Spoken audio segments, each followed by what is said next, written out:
At the Trust for Public Land, our mission is to create parks and protect land for people, creating healthy, livable communities for generations to come.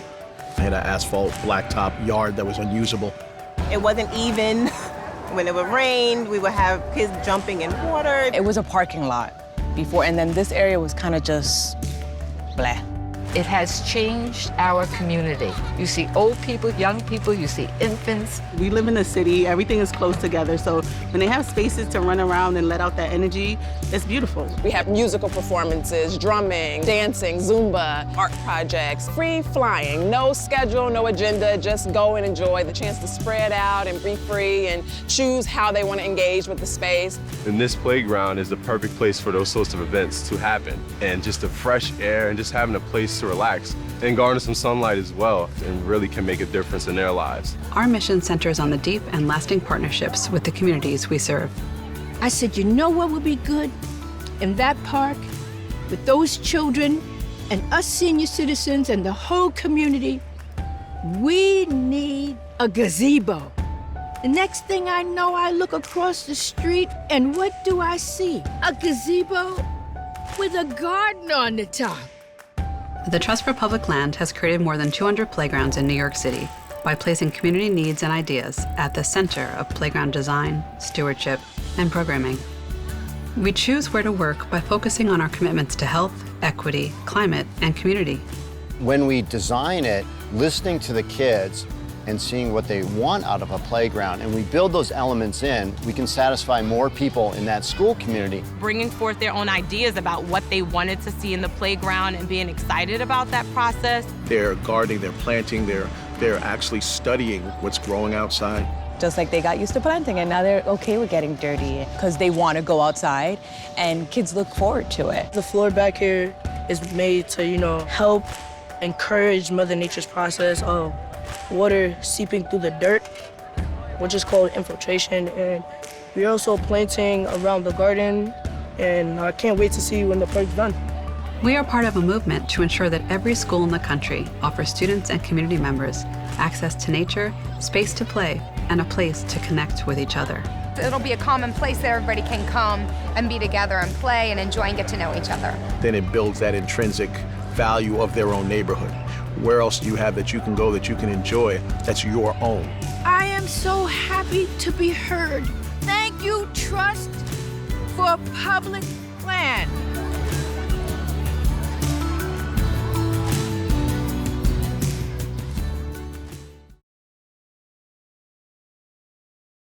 I am the New York City Playgrounds Program Manager at the Trust for Public Land.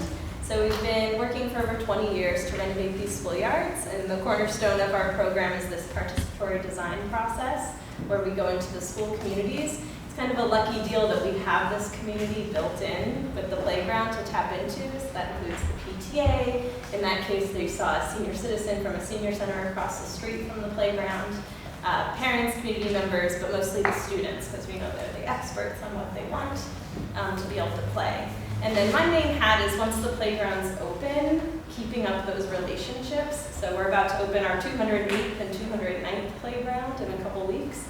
And that's a lot of playgrounds to stay connected to. So best to speak about challenges. So we know that when it comes to programming and activating these playgrounds, which are also open to the communities on the weekends and after school, the communities know what they want. So we've heard a lot today about how do we get the resources directly to communities. In like kind of the straightest line, we do a little mini grants program, and we bring all of our communities together to share ideas about how they've programmed their yard and to kind of learn from each other. We also connect them to resources. We've had Yoni actually come to one of our workshops and talk about how to maybe get more loose parts, because a lot of our playgrounds, as you saw, they're beautiful, but one of the challenges when you're working with the DOE is definitely a little aversion to risk and loose parts for sure. How do you keep something that's open to the community, having lots of child-directed play with loose parts? So, a resource like Playground NYC is great for thinking about ways to do that and to support communities in doing that kind of thing. Some of our challenges, a lot of what's resonated today is how what we're after is so really simple. Like the fact that we're making the case constantly that things like Susan was saying, like beauty is good. and play is good, and fun is good, and community connections are good. And so a lot of the questions or challenges that I'm trying to answer have to do with, first of all, there's no shortcuts in genuine relationship building.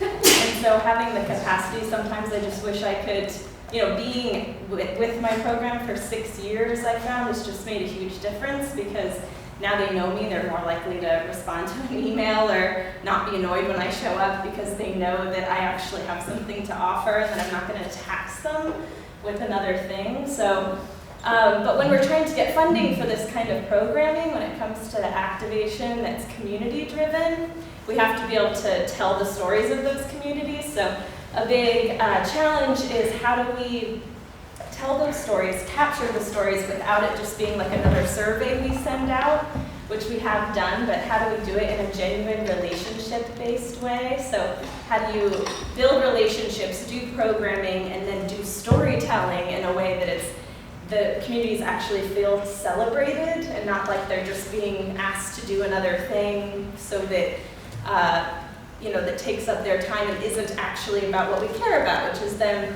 coming together, inviting their communities into their playgrounds, connecting with each other, and using the yard in whatever way they see fit. So we do stewardship, which was kind of how the question was posed, which can look like, me coming in and leading a garden workshop or tree care, which the kids love. Or it can be, what we really do is we want them to be able to choose whatever they think their community is most interested in. So if that's from the health angle, then great, we can connect them to those things. If it's something they've already been doing that they just want more investment in and support on, we can do that. If it's just about play and recess, then maybe it's about that. So we try to give them as many options as possible for however they think that their yard's going to thrive the best. And then we know that things like maintenance issues and negative use isn't going to happen as much, because their playground's a loved space that's used. So that's what we've really found. And there's plenty of case-by-case challenges that come up, but mostly I do think it's, how do you support rather than tax the communities, and get as many of the resources directly to what they're already doing, because they're already so incredible, rather than more. Sometimes I do love conferences, and I love strategic plans, and I love best practices guides, but sometimes I worry that you got to make sure that all of that is actually translating into getting dollars in the communities, so that they can do the fun things that they want to be doing. They're so simple: beauty, play, connecting, maybe an arts fest, something like that. So keeping it simple and getting those dollars to the community.